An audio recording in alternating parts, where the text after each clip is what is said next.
Zombie Apocalypse.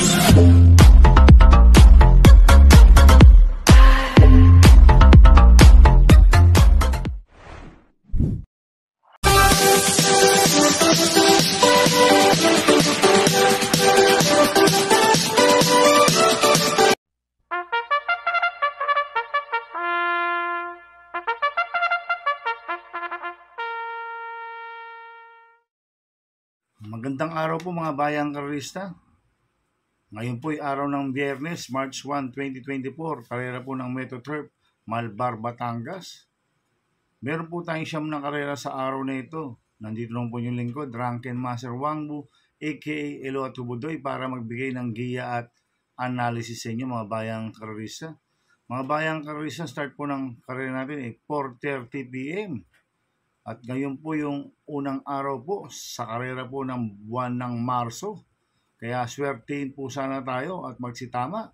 Kaya bago po ako magsimula magbigay ng giya at analysis, huwag pong kalimutan subscribe, like, and share YouTube channel ko po.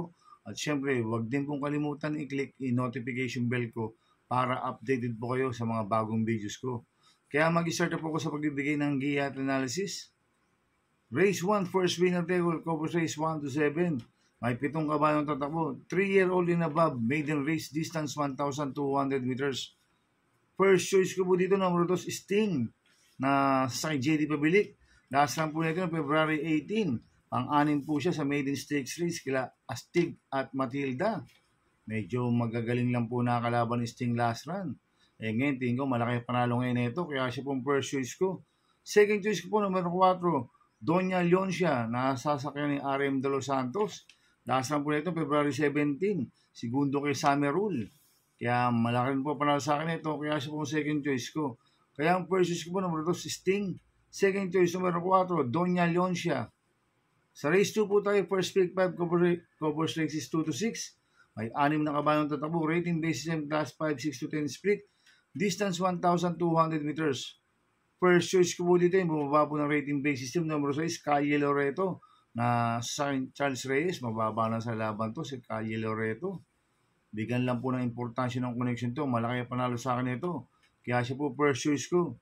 Second choice ko po yung bumaba rin po ng rating basis system, number 1, Slapoting Bato, na sa JD Pabilik. Ito, binigay na po kay JD Pabilik. Last run, Ace Aguila po sumakay dito. At mababa na rin po sa laban to. At bigyan rin po ng importansya ng connection to. Malaki rin po panalo sa akin ito. Kaya siya po second choice ko. Kaya ang first choice ko, number 6, Calle Loreto. Second choice, number 1, Slapoting Bato. Sa race 3 po tayo, second winner table, cover race 3 to 9. May 7 kabayong tatakbo, rating based in class 5, 6 to 10 split. Distance 1,200 meters. First choice ko po dito, number 1, Kalanggaman Island, na sasakyan ni CS Pare Jr. Last run po nito, February 21. Tarsero po siya, kalapas Sailing Ivan. Medyo hindi lang po maganda ang alis nito last run, si Kalanggaman Island. Pag gumanda alis nito, malaki panalo sa akin nito. Kaya siya po first choice ko. Second choice ko po, number 7, Malibu Bell, na sasakay Charles Reyes. Last run po nito, February 24. Pang-5 kila Makarit. Tingin ko, solo Irie po ito, si Malibu Bell. Maganda pa po numero, nasa labas. Pag nakaalagwa to, pwedeng makatapos ang karera si Malibu Bell dahil ang kupon distansya, 1,200 meters. Kaya malaki po panalo sa akin ito, kaya siya po second choice ko. Kaya ang first choice ko po, number 1, Kalanggaman Island. Second choice, number 7, Malibu Bell. Sa race 4 po tayo, pick 6, cover race 4 to 9. May 7 kabayong tatakbo, rating based system class 5, 11 to 15 split. Distance 1,200 meters. Itong race 4 na to, anybody's race po ito, mga bayang karerista. Tingin ko, lahat po ito may panalo.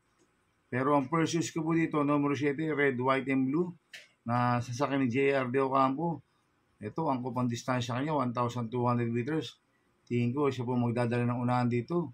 Pag nakaalaga, pwedeng makatapos ang karera to, si red, white, and blue, at bumaba po ng rating base system to. Kaya malaki panalo sa akin ito, kaya siya po first choice ko. Second choice ko po, bumaba rin po ng rating base system, number 5, Sapin-Sapin, na si Pare Jr. Ito, gamay po ni Claro Pare Jr. to, si Sapin-Sapin, malakas po rumimati sa kanya to. Kaya may panalo sa akin to, kaya siya po second choice ko. Kaya ang first choice ko po, number 7, red, white, and blue. Second choice, number 5, Sapin-Sapin. Sa race 5 po tayo, second pick 5, cover race 5 to 9. May 8 kabayong tatakbo. Rating based yung class 4, 22, 27 split. Distance 1,200 meters. First choice ko po dito, number 5, Tail Bell na sasakyan JB Hernandez. Last run po na ito na February 2. Segundo po siya kaya magandang dilag si Tail Bell. Medyo mababa na sa laban to kaya malaki panalo sa akin ito. Kaya siya po first choice ko. Second choice ko po yung bumaba po ng rating based system number 7, Electrify na sasakyan Jericho Serrano. Last run po na ito February 14. Panglima kila Batang Cabrera. Medyo mabigat lang po nakalaban last run ni Electrify. Kaya malaki rin po panalo sa akin ito. Kaya siya po second choice ko. Lalagyan ko mo third choice sa Pandiado. Hindi banderang number 2. Biglang buhos na sasakyan Charles Reyes, nanalo po last run to, banderang tapos. Ngayon, tingin ko, ang kupang distansya kanya, 1,200 meters. Pag nakaalagwa sa harapan to, pwedeng makatapos ang karera to. Kaya siya po, third choice ko, Pandiado. Kaya ang first choice ko po, number 5, Tail Bell. Second choice, number 7, Electrify. Third choice, Pandiado. Number 2, Biglang Buhos. Sa race 6 po tayo, pick 4 cover sa races 6 to 9.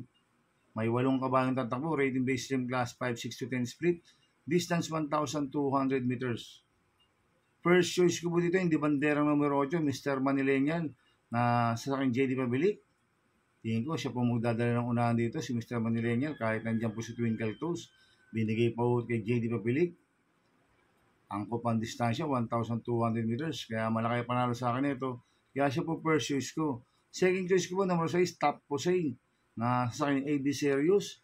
Last run po nito, February 17. Tercero ko lang Happy Kid, si Top Posay. Kaya malaki rin po panalo sa akin ito. Kaya siya po second choice ko. Kaya ang first choice ko po, number 8, Mr. Manileñal. Second choice, number 6, Top Posay. Sa race 7 po tayo.